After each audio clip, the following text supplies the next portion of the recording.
मेरे प्रिय भक्तजनों, आइए सुनते हैं बृहस्पतिवार व्रत की विधि एवं कथा। इस दिन बृहस्पति देव और महादेव की पूजा की जाती है।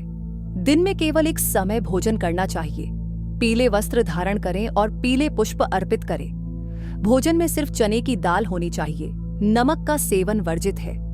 पूजन के लिए पीले वस्त्र, पीले फूल और पीले चंदन का प्रयोग करें। पूजन के पश्चात कथा सुननी चाहिए। इस व्रत के करने से बृहस्पति देव अति प्रसन्न होते हैं और धन लाभ प्रदान करते हैं। विशेष रूप से स्त्रियों के लिए यह व्रत अत्यंत आवश्यक है। साहूकार की पत्नी की कथा। एक गांव में एक साहूकार रहता था, जिसके घर में अन्न, वस्त्र और धन की कोई कमी नहीं थी। लेकिन उसकी पत्नी बहुत कंजूस थी और किसी को कुछ नहीं देती थी। एक दिन बृहस्पतिवार को एक साधु महाराज उसके दरवाजे पर भिक्षा मांगने आए। उस समय साहूकार की पत्नी आंगन को झाड़ू लगा रही थी, इसलिए उसने भिक्षा देने से इनकार कर दिया। कुछ दिन बाद साधु फिर से भिक्षा मांगने आए। उस समय साहूकार की पत्नी अपने बेटे को खिला रही थी, इसलिए फिर मना कर दिया। जब साधु तीसरी बार आए तो उसने फिर से टालने की कोशिश की, लेकिन कुछ ही दिनों में उसके घर में खाने के लिए अन्न भी नहीं बचा। कुछ समय बाद महात्मा जी फिर भिक्षा मांगने आए। साहूकार की पत्नी बोली, महाराज, अब तो मेरे घर में खाने के लिए अन्न भी नहीं बचा, मैं आपको क्या दे सकती हूँ? महात्मा ने कहा, जब तुम्हारे पास सब कुछ था तब भी तुमने किसी को कुछ नहीं दिया। अब जब तुम्हारे पास कुछ भी नहीं है तब भी नहीं दे रही हो। अगर तुम चाहती हो कि तुम्हारे घर में पहले जैसी समृद्धि आ जाए तो एक उपाय करो। सेठानी ने हाथ जोड़कर कहा, महाराज, मुझे उपाय बताइए, मैं वैसा ही करूंगी। तब महात्मा जी ने कहा, बृहस्पतिवार को प्रातः स्नान कर घर को गोबर से लीप दो। घर के पुरुष हजामत न बनवाएं। भूखों को अन्न और जल दान करो। सूर्यास्त के बाद दीप जलाओ। बृहस्पति देव की पूजा करो और व्रत कथा सुनो।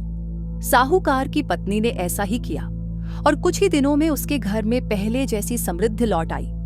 इस प्रकार बृहस्पति देव की कृपा से उसका घर धन धान्य से भर गया। दूसरी कथा, इंद्र और बृहस्पति देव। एक दिन देवराज इंद्र बहुत अहंकार में अपने सिंहासन पर बैठे थे। सभा में देवता, ऋषि, गंधर्व और किन्नर सभी उपस्थित थे।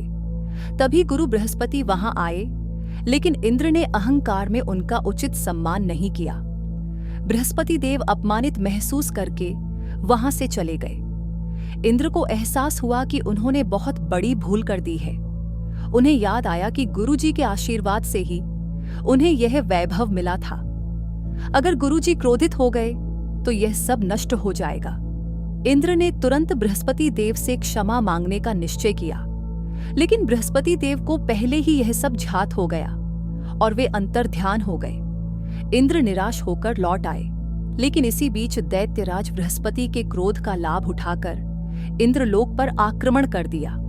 देवताओं को पराजय का सामना करना पड़ा और वे ब्रह्मा जी के पास सहायता मांगने गए। ब्रह्मा जी बोले, तुमने गुरु का अनादर किया, इसलिए तुम पर यह विपत्ति आई है। ब्रह्मा जी ने कहा कि विश्वरूप नामक तपस्वी ब्राह्मण को पुरोहित बनाओ। इंद्र ने विनम्रता से जाकर विश्वरूप को पुरोहित बनने का आग्रह किया। विश्वरूप ने कहा, पुरोहित बनने से तपोबल घट जाता है, परंतु तुम्हारी प्रार्थना पर मैं यह कार्य स्वीकार करता हूँ। विश्वरूप ने यज्ञ के माध्यम से देवताओं को शक्ति प्रदान की, जिससे वे युद्ध जीत सके। लेकिन बाद में इंद्र को ज्ञात हुआ कि विश्वरूप अपने यज्ञ में दैत्यों को भी आहुति दे रहे थे। क्रोधित होकर इंद्र ने विश्वरूप का वध कर दिया। इससे इंद्र को ब्रह्म हत्या का दोष लगा। देवताओं ने प्रार्थना की तो ब्रह्मा जी ने इंद्र के पाप को 4 भागों में विभाजित कर दिया। ये पाप पृथ्वी, जल, वृक्ष और स्त्रियों में विभाजित हो गए। इस प्रकार इंद्र अपने पाप से मुक्त हुए और पुनः देवराज बने। बृहस्पतिवार व्रत कथा का फल, जो भी श्रद्धा और भक्ति से इस कथा को सुनता या पढ़ता है, उसके सभी पाप नष्ट हो जाते हैं। बृहस्पति देव की कृपा से उसे धन धान्य और सुख समृद्धि प्राप्त होती है। इस व्रत को करने से जीवन में सफलता और खुशहाली आती है। यह व्रत विशेष रूप से स्त्रियों के लिए अत्यंत लाभकारी है।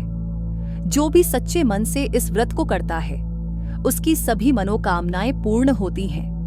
बृहस्पति देव की जय।